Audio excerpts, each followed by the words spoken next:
আমরা প্রাপ্তবয়স্করা যেমন অধ্যাত্ম চর্চা করছি, তার পাশাপাশি ছোটদের আমরা কিভাবে অধ্যাত্ম পথে আসার জন্য প্রস্তুত করতে পারি। একদম ছোট বয়সের চঞ্চল মনকে আধ্যাত্মিকতা বোঝানো কি সম্ভব?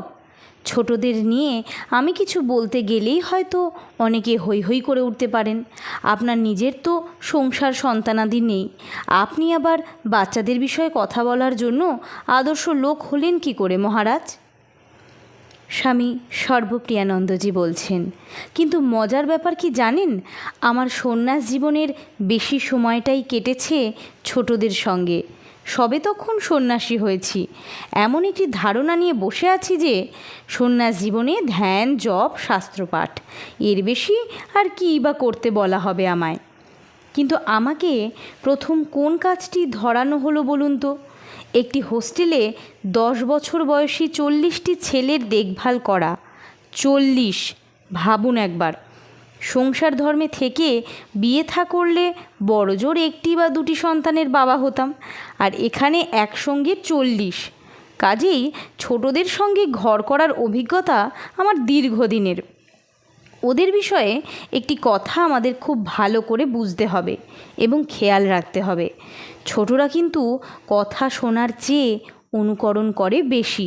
শিশু মনোবিদরাও বলেন, শৈশব থেকে কৈশোর অবধি বাচ্চারা যা কিছু শেখে বেশিরভাগই অনুকরণের মাধ্যমে। তখন কথা শুনতে চায় না। কিশোর বয়সে এসেও অবশ্য শোনে না, সে অন্য প্রসঙ্গ।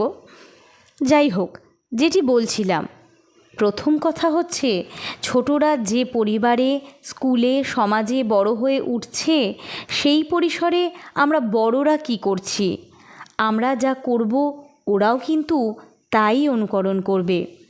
সেই কারণে পরিবারে একটি আধ্যাত্মিক পরিবেশ থাকলে বড় হওয়ার পথে বাচ্চারা সেই ভাবটিকে চট করে ধরে নেয়। ওদের অদ্বৈত নিয়ে বড় বড় লেকচার দেওয়ার বা শিক্ষা দেওয়ার দরকার নেই। হয় কিচ্ছুটি বুঝবে না, নয়তো বিষয়টির প্রতি একটি সাংঘাতিক বিতৃষ্ণা তৈরি হবে।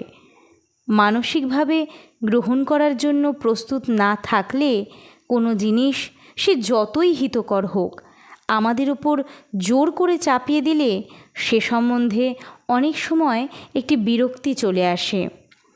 আলোর সন্ধানে, গল্পে গল্পে তত্ত্বকথা। ভিডিওটি ভালো লাগলে লাইক, কমেন্ট করে জানাবেন। শেয়ার করার অনুরোধ রইল সকলের সাথে। ধন্যবাদ।